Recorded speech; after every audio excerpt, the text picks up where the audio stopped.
வட இந்தியாவில் டெல்லியிலிருந்து ஹரியானா செல்லக்கூடிய கூர்கான் சாலையை வந்து சிறப்பான பல அடுக்கு சாலைகளை நாங்கள் கட்டமைக்கிறோம் அப்படின்னு சொல்லி அந்த சாலையை அவங்க வந்து அமைக்கிறாங்க. அந்த திட்டத்துக்கு டெண்டர் விட்டது வந்து 1 கிலோமீட்டருக்கு வந்து 18 கோடி. ஆனால் மோடி தலைவராக இருக்கக்கூடிய அந்த கமிஷன் வந்து அந்த திட்டத்தை மெல்ல மெல்ல ஆல்டர் பண்ணி சாங்ஷன் பண்றது எவ்வளவுன்னு சொன்னா 1 கிலோமீட்டருக்கு 250 கோடி. இப்படி 19 கிலோமீட்டருக்கு அவங்க அடிச்ச கொள்ளதான்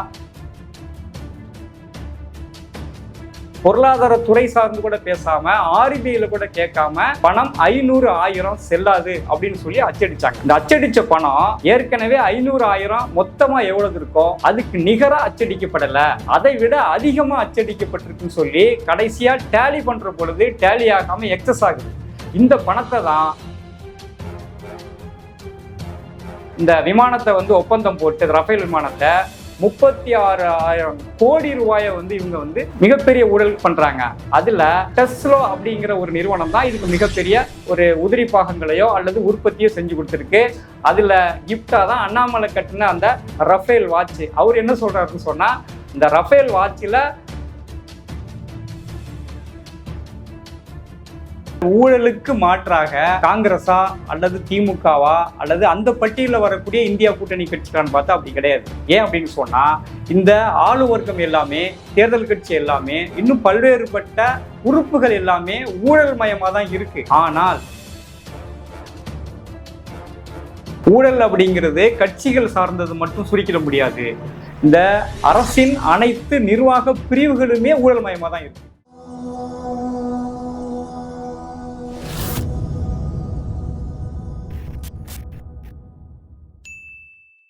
வணக்கம். ஊழலை ஒழிக்க வந்த கட்சி பிஜேபி அப்படின்னு சொல்லி 10 வருஷத்துக்கு முன்னாடி ஆட்சிக்கு வந்தவங்க அவங்க பண்ண இதுவரைக்கும் வரலாறு காணாத ஊழல் நடத்தியிருக்காங்க அப்படிங்கிறத பட்டியலிட முடியும் அப்படிங்கிற முறையில இந்த காணொலி. அப்படின்னு சொன்னா, மிகப்பெரிய ஊழலை அடுக்கிக்கிட்டே போற பட்சத்துல எந்த ஊழலை முன்னாடி பேசுறது எந்த ஊழலை பின்னாடி பேசுறது அப்படிங்கிற தெரியாத அளவுக்கு அவங்க ஊழல் பண்ணியிருக்காங்க. ஆனா என்ன சொன்னாங்க, காங்கிரஸ் ஊழல் கட்சி, திமுக ஊழல் கட்சி, இந்தியாவில் இருக்கக்கூடிய பல கட்சிகள் ஊழல் கட்சி, ஊழலை நாங்களால தான் ஒழிக்க முடியும் அப்படின்னு சொல்லி லோக்பால் சட்டத்தின் மூலமாக அறிமுகமாகி இன்னைக்கு காரி துப்புற அளவுக்கு அவங்க ஊழல் பண்ணி இந்தியாவையே வந்து மிகப்பெரிய ஒரு ஊழல் மயமா பண்ணி வச்சிருக்காங்கிறத தான் நம்ம பேச போறோம். அந்த வகையில தேசிய நெடுஞ்சாலை ஊழல் அப்படிங்கிறது மிகப்பெரிய ஒரு ஊழலா தெரியுது. அதை நாம சொல்லல, CAG ரிப்போர்ட்டே அதிகாரப்பூர்வமா ஆவணங்களோட முன் வச்சிருக்கு. எப்படின்னு சொன்னா, இந்தியா முழுவதும் பல்வேறுபட்ட குறுக்கு நெடுக்காக சாலைகளை வந்து மேம்படுத்த போறோம், அதன் மூலமா இந்தியாவில் வந்து மிகப்பெரிய கட்டமைப்பு வளர்த்தெடுக்க போறோம் அப்படின்னு சொல்லி ஒரு மெகா திட்டத்தை முன்வைக்கிறாங்க. அந்த திட்டத்துக்கு பேரு பாரத் மாலா பரியோஜனாங்கிற பேர் வச்சிருக்காங்க. அதை ஒரு கமிஷனாவும் அறிவிச்சிருக்காங்க, CCEA அப்படின்னு அறிவிச்சிருக்காங்க. அது cabinet committee of economic association அப்படிங்கிற மாதிரி உருவாக்கி அந்த அமைப்புக்கு திருவாளர் மோடியை தான் தலைவரை அறிவிச்சிருக்காங்க. ஒரு பெருந்திருடனை நியமிச்சாதானே திருட முடியும் அப்படிங்கிற முறையில மோடி அறிவிச்சு நாடெங்கு இந்த மாதிரி ஆயிரக்கணக்கான கிலோமீட்டரை மிகப்பெரிய சாலைகளா உருவாக்கணும்னு சொல்லி அறிவிச்சு அவங்க அடிச்ச கொள்ளைங்கிறது வந்து கொஞ்சம் நஞ்சம் கிடையாது, 7,50,000 கோடி. இதை பல்வேறுபட்ட பிரிவா பிரிக்கிறாங்க. அதுல ஒரு எடுத்துக்காட்டா நம்ம சொல்ல முடியும். குறிப்பா வட இந்தியாவில் டெல்லியிலிருந்து ஹரியானா செல்லக்கூடிய கூர்கான் சாலையை வந்து சிறப்பான பல அடுக்கு சாலைகளை நாங்கள் கட்டமைக்கிறோம் அப்படின்னு சொல்லி அந்த சாலையை அவங்க வந்து அமைக்கிறாங்க. அந்த அடுக்கு சாலைகளை பல கிலோமீட்டரா சொல்ற பொழுது வெறும் 19 கிலோமீட்டர் தான் இந்த நீளத்தை அவங்க சொல்றாங்க. அதுல கூட ஒரு 100% வேலை நடந்திருக்கான்னு பார்த்தா நடக்கல. அந்த திட்டத்துக்கு அவங்க டெண்டர் விட்டது வந்து 1 கிலோமீட்டருக்கு வந்து 18 கோடி அப்படின்னு செலவாகும்னு திட்டமிடுறாங்க. ஆனால் மோடி தலைவராக இருக்கக்கூடிய அந்த கமிஷன் வந்து அந்த திட்டத்தை மெல்ல மெல்ல ஆல்டர் பண்ணி சாங்ஷன் பண்ணுறது எவ்வளோதுன்னு சொன்னால் 1 கிலோமீட்டருக்கு 250 கோடி. இப்படி 19 கிலோமீட்டருக்கு அவங்க அடித்த கொள்ளதான் இந்த பல ஆயிரம் கோடிங்கிறத வந்து நிரூபணமாயிருக்கு. CAG ரிப்போர்ட் இதை சொல்லுது. இந்த திட்டத்தில் இவங்க போட்ட இந்த சாலைக்கு பேர் துவாரகா எக்ஸ்பிரஸ் வே அப்படிங்கிறதான் அந்த குறிப்பான சாலைக்கு பேர். இப்படி இவங்க ஏற்கனவே திட்டமிட்டிருந்த அந்த குறிப்பிட்ட தொகைங்கிற அந்த 1 கிலோமீட்டருக்கு 18 கோடி அப்படிங்கிறத அவங்க 250 கோடியா வந்து எக்ஸ்டெண்ட் பண்றதுக்கு அவங்க கூட்டின அந்த செலவின் அல்லது திட்ட மதிப்பீட்டினோட மடங்கு 14 மடங்கு. நினைச்சு பார்க்க முடியுமா அப்படி ஒரு ஊழலை? அப்ப 1 மடங்குல 2 மடங்குல 16 மடங்கு கூட்டி ஒரு 19 கிலோமீட்டர்ல பல லட்சம் கோடி அடிக்கிறான்னு சொன்னா இவன் இந்தியா முழுவதும் போட்ட சாலைகளை எந்த அளவுக்கு வந்து ஊழல் பண்ணியிருப்பானுங்க அப்படிங்கிறதுக்கு இந்த சிஏஜி ரிப்போர்ட் தேசிய நெடுஞ்சாலையில மிகப்பெரிய ஒரு ஊழல் நடத்தியிருக்கு அப்படிங்க தெரியும். சரி, தேசிய நெடுஞ்சாலை தான் அப்படின்னு சொன்னா அடுத்தது பண மதிப்பிழப்புல ஒரு மிகப்பெரிய ஊழல் நடந்திருக்கு. எப்படின்னா, இவ்வளவு பணம் கருப்பு பணம் இருக்கு, இந்த கருப்பு பணத்தை நாங்க வந்து நல்ல பணமா மாத்த போறோம், அதுக்கு ஒரே வழி இருக்கக்கூடிய பணத்தை செல்லாதுன்னு சொல்லிட்டு புதிய பணத்தை அச்சடிக்க போறோம்னு இரவோடு இரவாக யாருகிட்டையுமே அந்த ஆலோசனை கேட்காம, குறிப்பா பொருளாதாரத்துறை சார்ந்து கூட பேசாம, ஆர்பிஐல கூட கேட்காம பணம் 500 1000 செல்லாது அப்படின்னு சொல்லி அச்சடிச்சாங்க. இந்த அச்சடிச்ச பணம் ஏற்கனவே 500 1000 மொத்தமா எவ்வளவு இருக்கோ அதுக்கு நிகரா அச்சடிக்கப்படல, அதை விட அதிகமா அச்சடிக்கப்பட்டிருக்குன்னு சொல்லி கடைசியா டேலி பண்ற பொழுது டேலி ஆகாம எக்ஸஸ் ஆகுது. இந்த பணத்தை தான் அவங்க ஏற்கனவே தன்னுடைய பினாமிகள் மூலமா பிளாக்க ஒயிட் ஆக்குறதுக்கு பயன்பட்டுச்சு. அதை தான் கட்டுக்கட்டா கண்டெய்னர்ல கோயம்புத்தூர்ல இருந்து போனதை பார்த்தோம், சேகர் ரெட்டி வீடுகளில் ரைடு விட்டதை பார்த்தோம், இன்னும் ஏராளமான இடங்கள்ல மிகப்பெரிய அளவுக்கு ரூம் அளவுல பணத்தை குவிச்சு வச்சிருக்கிறாங்க. இது எல்லாமே அந்த பணம் தான். ஆனா கடைசியில அவங்க அச்சடிச்ச பணமே செல்லாது அப்படின்னு சொன்னது இன்னும் படுமோசமான வேலை. அப்ப இந்த பண மதிப்பளிப்புங்கிறது ஒரு மிகப்பெரிய ஊழலுக்கு போகுது. சரி, இதுதான் அப்படின்னு சொன்னா அடுத்தது பார்த்தா ரஃபேல் ஊழல். ஏற்கனவே காங்கிரஸ் கவர்மெண்ட்ல இவ்வளோ இராணுவத்தை புதுப்பிக்கணும், இராணுவத்துக்கு முக்கியமானது இராணுவ தளவாடங்களும் போர் விமானங்களும் சொல்லி ஒரு திட்டமிடுறாங்க. பிரான்ஸ் கம்பெனில ஒப்பந்தம் போடுறாங்க. இவங்க வந்த உடனே திட்டத்தை தலையில மாத்தி இவ்வளோ போர் விமானம் வேண்டாம், அதிகமான தொகைன்னு சொல்லி வெறுமனே 36 இந்த விமானத்தை வந்து ஒப்பந்தம் போட்டு ரஃபேல் விமானத்தை 36,000 கோடி ரூபாயை வந்து இவங்க வந்து மிகப்பெரிய ஊழல் பண்றாங்க. அதுல டெஸ்லா அப்படிங்கிற ஒரு நிறுவனம் தான் இதுக்கு மிகப்பெரிய ஒரு உதிரி பாகங்களையோ அல்லது உற்பத்தியோ செஞ்சு கொடுத்துருக்கு. அதுல கிஃப்டா தான் அண்ணாமலை கட்டின அந்த ரஃபேல் வாட்ச். அவர் என்ன சொல்றாருன்னு சொன்னா, இந்த ரஃபேல் வாட்சில ரஃபேல் விமானத்தோட உதிரி பாகங்கள் எல்லாமே இருக்குங்கிறாரு. அது பறக்கிற வாட்சியா அல்லது சுத்துற வாட்சியான்னு தெரியல, அதை நீங்க பாத்துங்க. இதை பேசினதுலதான் செந்தில் பாலாஜிக்கு இடி. இப்ப இப்படி தொடர்ந்து அவங்க பேசக்கூடிய, அவங்க செய்யக்கூடிய எந்த ஒரு விஷயத்தையும் கேள்விக்குள்ளாக்க கூடாது அப்படிங்கிறதுல அவங்க அதிகார வர்க்கம் உறுப்புகள் என்னென்ன இருக்கோ எல்லாத்தையுமே பயன்படுத்திக்கிறாங்க அப்படிங்கிறத தெரிஞ்சுக்கணும். அது மட்டுமான்னு பார்த்தா கோவிட்ங்கிறது உலகத்துக்கே வந்த ஒரு சோதனை காலம். அதுல இன்னும் அந்த சோதனையை பேச முடியாது, இன்னும் அந்த துன்பங்களை பேசி ஒரு நிவாரணம் அடைய முடியாது. இழந்த மனிதர்களை வந்து இன்னும் நினைச்சு மக்கள் உருகிட்டு இருக்கிற நேரத்துல பொணத்து வாயில இருக்கிற அரிசியை பிடிங்கி திங்கிற மாதிரி அந்த கோவிட் காலங்கள்ல அவங்களுக்கு தரக்கூடிய நிவாரண பொருள், மருந்து, கோவிட் ஊசி, அதுக்கு தரக்கூடிய ரெம்டெசிவிர் அப்படிங்கிற மருந்தெல்லாம் தயாரிக்கிறதுக்கு மோடி வந்து அரசுடைய மருத்துவ உற்பத்தி நிறுவனங்களை பயன்படுத்தாம சீரம் இன்ஸ்டியூட்னு சொல்லக்கூடிய பூனாவாலாவுக்கு இந்த ஒப்பந்தத்தை கொடுத்து இந்த மருந்தையும் மாத்திரையும் செய்வதற்கு பல ஆயிரம் கோடி, உலகமே வந்து வேலை செய்யாம முடங்கி இருந்த நேரத்துல திடீர்னு பணக்காரர்கள் உயர்கிறார்கள்னா அது வந்து மோடி கொடுத்த இந்த மருந்து உற்பத்தி தொழிலுக்கு பயன்படுத்தக்கூடிய அந்த அதானி, அம்பானி, பூனாவாலா மாதிரியான வட இந்திய மார்வாடி நிறுவனங்களுக்கு இவர் தரகு முறையில வந்து டெண்டர் கொடுத்து அதுல கோடிக்கணக்கான அமௌண்ட்டை சுருட்டினாரு அப்படிங்கிறதுக்கு பிஜேபி ஒரு மிகப்பெரிய மருத்துவ ஊழல் பண்ணியிருக்கு. அது மட்டும் கிடையாது, அதே காலத்துல வெளிநாடுகளில் இருந்து பிஎம் கேர் அப்படின்னு சொல்லக்கூடிய, அதாவது முதல் பிரதமருடைய அறைக்கு, பிரதமருடைய கணக்குக்கு பல கோடி ரூபாயை வெளிநாடுகளில் இருந்தோ பல டாலர்களோ வாங்கி அவங்க மிகப்பெரிய ஒரு பணத்தை வந்து பல்க் பண்ணாங்க. இந்த பணத்தை இன்னைக்கு வரைக்கும் யாரும் தெரிஞ்சுக்க கூடாது, கணக்கு வந்து யாருக்கும் சொல்லக்கூடாது அப்படிங்கிற ஒரு சட்ட திருத்தமே பண்ணி அந்த பணத்தை வந்து ஒரு மிகப்பெரிய ஊழலுக்கு பயன்படுத்தினாங்க. இப்படி பணம் பெற்றுக்கொண்ட பல நிறுவனங்களுக்கும் அவங்க தனிப்பட்ட முறையில இவங்களோட விருப்பத்தின் அடிப்படையில அவங்களுக்கு ஏராளமான டெண்டர் கொடுத்துருக்காங்க, ஒப்பந்தங்களை வழங்கியிருக்காங்க. அதுல கணக்கு வழக்கு இல்லாத பல கோடி ரூபாய் ஊழல் நடந்திருக்கு. இது அப்படின்னு சொன்னா இந்த தேர்தல் பங்கு பத்திர ஊழல் அப்படிங்கிறதுல பாத்தீங்கன்னு சொன்னா எஸ்பிஐ சமீபத்தில் சுப்ரீம் கோர்ட் சந்திரசூட்டோட தீர்ப்புல வந்து நீங்க பார்த்திருக்கலாம். யாராருக்கெல்லாம் தேர்தல் பத்திர ஊழல் வழங்குனீங்க, யாராருக்கெல்லாம் தேர்தல் பத்திரத்தில் எவ்வளவு அமௌண்ட் கொடுத்தீங்க அப்படிங்கிறத உடனடியா கணக்கு தெரிவிக்கணும் அப்படின்னு சொன்னா அந்த கணக்கு எங்கள்கிட்ட முறையா இல்லை, நாங்க மெதுவாக தான் அதை தருவோம், அதுக்கு வந்து போதுமான நேரம் வேணும் அப்படின்னு சொல்லி ஒரு இந்தியாவிலேயே மிகப்பெரிய பொது நிறுவனமா இருக்கக்கூடிய ஸ்டேட் பேங்க் ஆஃப் இந்தியா வந்து இப்படி சொல்லுதுன்னு சொன்னா அப்ப எந்த அளவுக்கு தன்னுடைய சுயேட்சைத்தன்மையை இழந்து பாரதிய ஜனதாவுக்கு ஒரு அக்கௌண்ட்ஸ் பார்க்கக்கூடிய நிறுவனமா எஸ்பிஐ மாறி இருக்குங்கிறத நம்ம முதல்ல தெரிஞ்சுக்கணும். அந்த அளவுக்கு எஸ்பிஐயே ஊழல்ல வந்து ஈடுபட வச்சு தன்னுடைய ஊழலுக்கு எஸ்பிஐயை வந்து ஒரு கையங்களவுமா வந்து அம்பலப்பட்டு போய் நிற்கக்கூடிய ஒரு நிலைமையில ஊழலுக்கு பங்கு பத்திர ஊழலை பயன்படுத்திட்டு தான் இந்த பிஜேபி.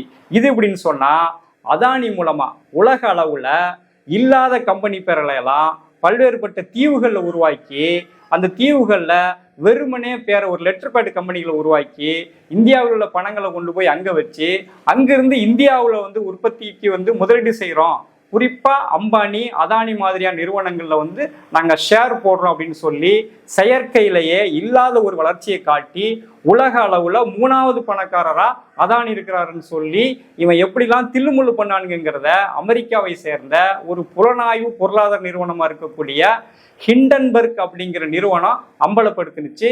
இது பொய், இது சதி அப்படின்லாம் வந்து அதானி கத்துனாரு, மோடி கத்துனாரு. இதை அம்பலப்படுத்தி பாராளுமன்றத்திலே ராகுல் காந்தி பேசினாரு. ஒரு வேளை இது பொய்ன்னு சொன்னா நீங்க வேணா என் மேல வழக்கு போடுங்கன்னு சொல்லி இந்த ஹிண்டன்பர்க்கோட அதிகாரி அல்லது நிறுவனர் நாதன் ஆண்டர்சன் வந்து சவால் விட்டாரு. சர்வதேச நீதிமன்றத்திலேயோ எங்கேயோ நீ என் மேல வழக்கு போடு, நான் நிரூபிக்கிறேன் நீ எந்த அளவுக்கு வந்து ஷேர் மார்க்கெட்ல தில்லுமுள்ளு பண்ணிருக்கிற அப்படின்னு சொன்னாரு. அது 18 லட்சம் கோடி ஊழல் இன்னைக்கு வரைக்கும் நிரூபிக்க முடியாம மிகப்பெரிய பிரச்சனைகள் அது இருக்கு. இது இப்படின்னு சொன்னா இடியை நீங்க வந்து கேட்டுக்கலாம். இடி என்ன சொல்றாங்கன்னு சொன்னா, யார் யாரெல்லாம் தனக்கு வந்து பணம் தரலையோ, யார் யாரெல்லாம் தனக்கு அடிபணிஞ்சு போகலையோ, அரசியல் ரீதியாக யார் யாரெல்லாம் தன்னுடைய ஊழலாம் இல்லையோ அவங்க எல்லாரையும் மிரட்டி பணிய வைக்கிறது அல்லது கொலை செய்கிறது அல்லது அவங்க வீட்டில் ரைடு விட்டு இவ்வளோ பணம் இருந்தது அவ்வளோ பணம் இருந்ததுன்னு பொய் சொல்லி பிடிச்சி ஜெயிலில் போடுறது. இதுக்கு வந்து பல ஆயிரக்கணக்கான கோடிகளை பேரம் பேசி அவங்க பிடுங்குறாங்க. அந்த வகையில தான் திண்டுக்கல்ல இடியோட அதிகாரி அங்கித் திவாரி ஒரு டாக்டர்கிட்ட பல லட்ச ரூபா பணம் வந்து கையாடல் பண்ணதை நம்ம வந்து அதிகாரப்பூர்வமா தமிழ்நாடே ரைடு விட்டு ஒரு இடி ஆபீஸ்க்குள்ள ரைடு விட்டு அவனை பிடிச்சி டிஸ்மிஸ் பண்ணதை நம்ம பார்த்தோம். கணக்கு வழக்கு இல்லாத ஊழல்களை நாள்தோறும் இந்தியாவில் பிஜேபி மாதிரி இந்திய அரசியல்லையே யாரும் செஞ்சதில்லை. ஆனா இவங்க பேசுறது முழுவதும் யோக்கியம் சிகாமணி மாதிரி பேசுறான். காங்கிரஸ் தான் ஊழல் செய்து, திமுக தான் ஊழல் செய்து, இந்தியாவில் பிஜேபி இல்லாத அனைத்து கட்சி ஊழல் கட்சி இப்படிலாம் சொல்றத மக்கள் வந்து இப்படி உரசி பார்க்கணும். ஊழல்னு சொன்னா இன்னும் பல ஆண்டுகளுக்கு இந்த நிலைமையை எட்ட முடியாத அளவுக்கு ஊழல் செஞ்சு சாகசம் பண்ணி வச்சிருக்கிறவன் குறிப்பா பிஜேபிக்காரன், குறிப்பா ஆர்எஸ்எஸ்காரன், குறிப்பா கார்பரேட்டுக்கு வேலை செய்யக்கூடிய இந்த சங்கிகள் தான். எனவே ஊழல் ஊழல் ஊழல்னா அது பிஜேபி ஆர்எஸ்எஸ் பிஜேபி தான் அப்படிங்கிறத முதல்ல தெரிஞ்சுக்கணும். ஊழல்ல ஒழிக்கணும்னு சொன்னா ஒன்று சேர்ந்து இந்தியா கூட்டணியை வந்து ஆதரிப்பதன் மூலமாக, இந்தியா கூட்டணியை நிர்பந்திப்பதன் மூலமாக, இந்தியா கூட்டணி எதிர்காலத்தில் ஊழலுக்கு எதெல்லாம் வந்து வடிகாலா இருக்கு, எதெல்லாம் வந்து வழிவகை அமைக்குதோ அதையெல்லாம் வந்து தடுப்பதற்காக நம்மளுடைய கருத்துக்களை ஏற்றுக்கொள்ளும் இந்தியா கூட்டணி வேட்பாளர்களாக நாம நிர்பந்தத்தின் மூலமாக தான் அதை வந்து ஒழிக்க முடியுமே ஒழிய பிஜேபியால ஒழிக்க முடியாது. பிஜேபி இனிமே பேசுறதுக்கு வாய்ப்பே கிடையாது. ஏன் அப்படின்னு சொன்னா, இந்த ஊழல் வழக்குகளிலிருந்து வெளிவருவதற்கோ இந்த ஊழலிருந்து தப்பிப்பதற்கோ பல 100 ஆண்டுகள் ஆகும் பொழுது அவன் செஞ்சு வச்சிருக்கிற அநியாயம். எனவே ஊழல் ஊழல் ஊழல், பிஜேபி பிஜேபி பிஜேபி நம்ம புரிஞ்சுக்கணும். ஊழலுக்கு மாற்றாக காங்கிரஸா அல்லது திமுகவா அல்லது அந்த பட்டியலில் வரக்கூடிய இந்தியா கூட்டணி கட்சிகளான்னு பார்த்தா அப்படி கிடையாது. ஏன் அப்படின்னு சொன்னா, இந்த ஆளும் வர்க்கம் எல்லாமே, தேர்தல் கட்சி எல்லாமே, இன்னும் பல்வேறுபட்ட உறுப்புகள் எல்லாமே ஊழல் மயமா தான் இருக்கு. ஆனால் இந்த ஊழலை தட்டி கேட்பதற்கோ அல்லது ஊழல் செய்வதை அம்பலப்படுத்துவதற்கோ குரல் கொடுக்கறது கூட இந்த பாசிச பாஜகவில் வழி இல்லை.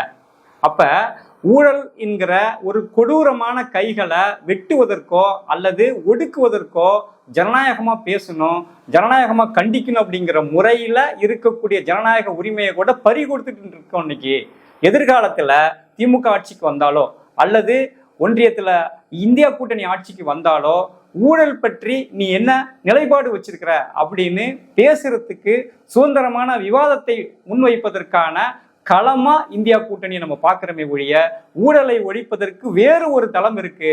இந்த தளத்துல 100% ஊழலை ஒழிக்க முடியாது என்பது உண்மை அப்படிங்கிறத மக்கள் அதிகாரம் தெளிவா சொல்றோம். எனவே ஊழலை ஒழிக்க வந்த கட்சி பிஜேபி அல்ல, ஊழலுக்கு அப்பாற்பட்ட கட்சி காங்கிரஸும் அல்ல. இந்த இரு வேறுபட்ட கட்சிகளையும் இருவேறு தளத்தில் வைத்து ஊழலை எப்பொழுது எப்படி ஒழிக்க வேண்டும் என்பதில் தெளிவாக மக்களும் மக்கள் சார்ந்த அரசியல் தலைவர்களும் செயல்படணும். அதுக்கு அரசியல் சுதந்திரம் வேணுங்கிற முறையில இந்தியா கூட்டணியை நீங்க ஆதரிங்க, அதில் நாம் செயல்படுவோம் என்கிற முறையில மக்களையும் இந்த போராட்டத்துக்கு அழைப்போம்.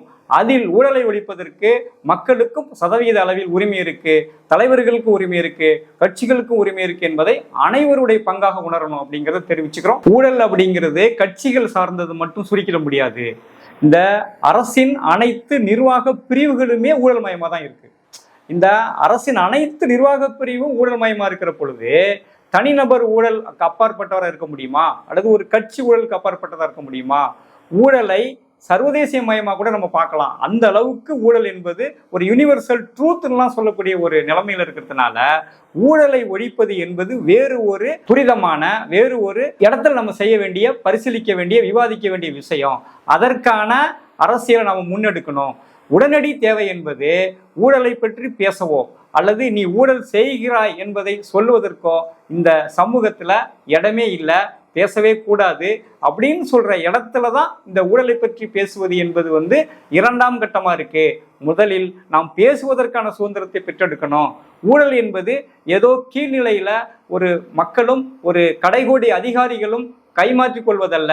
ஊழல் என்பது மிகப்பெரிய நிறுவனமா நடக்குது. எனவே ஊழலை ஒழிப்பதற்கு ஒரு மிகப்பெரிய இயக்கமா நம்ம செயல்பட வேண்டிய அவசியம் இருக்குங்கிறதை உணரணுங்கிறத நாங்க சொல்றோம். இந்த காணொலியில ஊழலை பத்தி நம்ம ஓரளவுக்கு பேசியிருக்கிறோம். அடுத்த காணொலியில இந்தியா எப்படி ஒரு மதசார்பற்ற நாடு, இந்தியா ஒரு பன்முகத்தன்மை கொண்ட நாடு, இந்த நாட்டில் இந்தியாவுக்கு கொஞ்சமும் பொருந்தாத அடிப்படையிலேயே கலவரத்தையும் இனவாதத்தையும் மிகப்பெரிய ஒரு மோசடியையும் தன்னுடைய மொத்த உருவமா இருக்கக்கூடிய பிஜேபி இந்தியாவின் குறுக்கு நெடுக்காக எப்படி ஒரு மத கலவர கட்சியா தன்னை நிலைநிறுத்திட்டு இருக்குங்கிறத விரிவா நாளைக்கு பார்க்கலாம்.